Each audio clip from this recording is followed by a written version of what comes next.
తెలంగాణ రాకముందు మీరే కదా పర్మిషన్లు ఇచ్చింది. లక్ష్మీనరసింహ గారు చెప్పిన దాంట్లో తప్పేముంది? మీరే కదా పర్మిషన్లు, మీరే బ్యాంకులకు లోన్లు ఇవ్వడానికి అన్ని అప్రూవల్స్ ఇచ్చి ఈ రోజు బఫర్ జోన్ అని మార్క్ చేస్తా అంటే కరెక్టా? ఒక నిమిషం లక్ష్మీనరసింహ గారు, ఒక నిమిషం నేను వస్తాను, నేను మీ పాయింట్ వింటాను. శివకుమార్ గారు చెప్పండి, మీరే అప్రూవల్స్ ఇచ్చి ఈ రోజు మీరే బఫర్ జోన్ కింద మార్క్ చేస్తారా? ఒకటి గుర్తుపెట్టుకోండి, బఫర్ జోన్ అనేది లేకపోతే మూసి ఎంత ఉంది అనేది మొదటి నుంచి ఉన్నది. అది ఆల్రెడీ రెవెన్యూ రికార్డ్స్ లో కానీ అవన్నీ ఉన్నాయి. ఈ రోజు కొత్తగా కాంగ్రెస్ పార్టీ అధికారంలోకి వచ్చిన తర్వాత పెట్టింది ఏం లేదు. కానీ పరిస్థితుల ప్రకారము ఇప్పుడు ఎవరైతే విశాలి గారు మొదటి నుంచి ఉంది. ఇప్పుడు ఒక నిమిషం, ఒక పాయింట్ క్లారిటీ. శివకుమార్ గారు ఒక నిమిషం, మీరు అన్న పాయింట్ కి నేను క్లారిటీ తీసుకుంటా. ఒక్క నిమిషం, మీరు మాట్లాడుతున్న పింటు మన క్లారిటీ కావాలి. ఒక్క నిమిషం, మీరు అన్నారు మొదటి నుంచే ఇదంతా ఉంది అని చెప్పేసి అన్నారు. మొదటి నుంచి అంతా ఉంటే వాళ్ళకి మీరు అప్రూవల్ ఎట్లా ఇస్తారు? వాళ్ళు ఎట్లా ఇల్లు కొనుక్కోవడానికి అన్ని లీగల్ గా ఎలా ముందుకెళ్తారు? మీరు ముందే తెలిసినప్పుడు ఎందుకు ఇచ్చారు పర్మిషన్స్? అప్పుడు మీరు నిద్రపోతుందా ప్రభుత్వం? శివకుమార్ గారు, ఇప్పుడు అప్పట్లో ఉన్న ప్రభుత్వంలో ఉన్న ముఖ్యమంత్రి గారు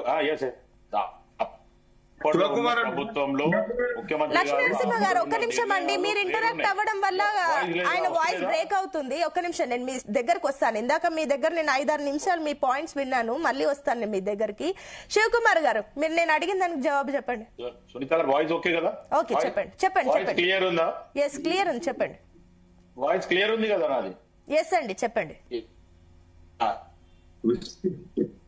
నేనేమంటున్నా అంటే, ఇప్పుడు గారు కానీ లేకపోతే ప్రభాకర్ గారు మాట్లాడిన దాంట్లో ఎక్కడ కూడా వాళ్ళు మాట్లాడిన దాంట్లో తప్పు అనే రకం లేదు. వాళ్ళ ఇబ్బందుల పరంగా వాళ్ళు మాట్లాడుతున్నారు, అక్కడ దాన్ని నోటెడ్. నేను ఏమంటున్నంటే, గతంలో 10 సంవత్సరాల క్రితం ఏదైతే బీఆర్ఎస్ ఉన్నప్పుడు ఇది జనరల్గా ఈ ప్రక్షాళన చేస్తామని చెప్పి వాళ్ళు ప్రతిపాదన తీసుకొచ్చినప్పుడు వీళ్ళకుండే అని ఇప్పుడు ఎవరైతే మాజీ సైనికులు ప్రభాకర్ రావు గారు చెప్పిన మాట, అది ముందు చెప్పుంటే మేము కట్టకపోయేటోళ్ళము, లేకపోతే వాళ్ళు చెప్తే కాదండి, వాళ్ళు చెప్తే మీరు కట్టకపోవడం ఏంటి? వాళ్ళు చెప్తే వాళ్ళ మాట మీరు వింటున్నారా? అసలు ఇప్పుడు వాళ్ళు అంత ధర్నాలు చేసి బ్యానర్లు పట్టుకొని, చిన్న పిల్లలండి, 3వ తరగతి 4వ తరగతి, మా ఇల్లు మాకు కావాలని బ్యానర్లు పట్టుకొని నిల్చుంటున్నారు. వాళ్ళు చెప్పినా మీరు వినరా? ముందే చెప్తే మేము కట్టకపోయామంటే ఇప్పుడు చెప్తే వినరా? సునీత గారు, నేను కాదు అంటలేను. అప్పుడు ప్రాజెక్ట్ లేదు, ఇప్పుడు ప్రాజెక్ట్ ని డెవలప్ చేస్తామనే రకంగా మాట్లాడుతూ కాబట్టి ఇవన్నీ ఇబ్బందులు వస్తున్నాయి. సరే, ఇదంతా ఓకే. అక్కడ ఉన్న ఒకటే సింపుల్ క్వశ్చన్ అండి శివకుమార్ గారు, ఒక సింపుల్ క్వశ్చన్ అండి. అక్కడ ఉన్న వాళ్ళందరికీ ప్రాపర్ డాక్యుమెంట్స్ ఉన్నాయి. మీరు వెళ్తున్న ప్రాజెక్ట్ కి సంబంధించి ముందుగానే డాక్యుమెంట్ ఉందా? డాక్యుమెంట్ రెడీ అయిందా? డిపిఆర్ రెడీ అవుతుంది కాబట్టి ముఖ్యమంత్రి గారు ఓపెన్ గా నిన్న కూడా చెప్పడం జరిగింది.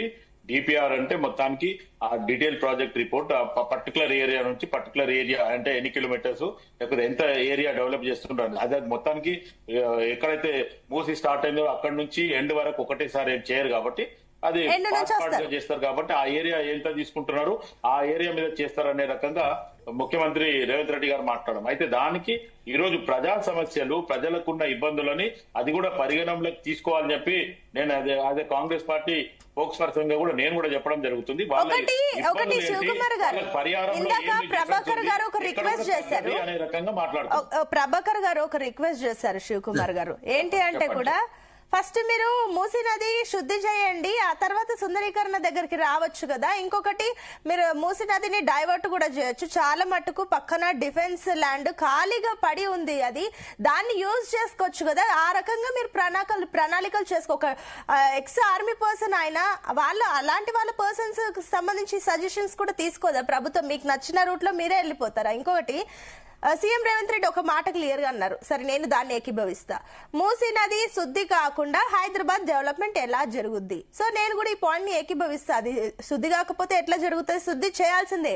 కానీ సుందరీకరణ పట్టుకున్నారు కదా మీరు ముందు, ఆ పక్కకు పెట్టి ఇప్పుడు బీఆర్ఎస్ గవర్నమెంట్ వాళ్ళు అన్నప్పుడు అలాగే వాళ్ళు అదే అంటున్నారు కదా, మేము శుద్ధి గురించి ట్రై చేశాం కాబట్టి అది అవ్వలేదు, మరి మీరు చేయండి, శుద్ధి చేయండి. అంతేగాని ఇప్పటికిప్పుడు మహాత్మా గాంధీ విగ్రహం ఎందుకు, ఇప్పుడే ఎందుకు అని చెప్పేసి వాళ్ళు అడుగుతున్నారు. విశాలాక్షి గారు, ఒక నిమిషం ప్రభాకర్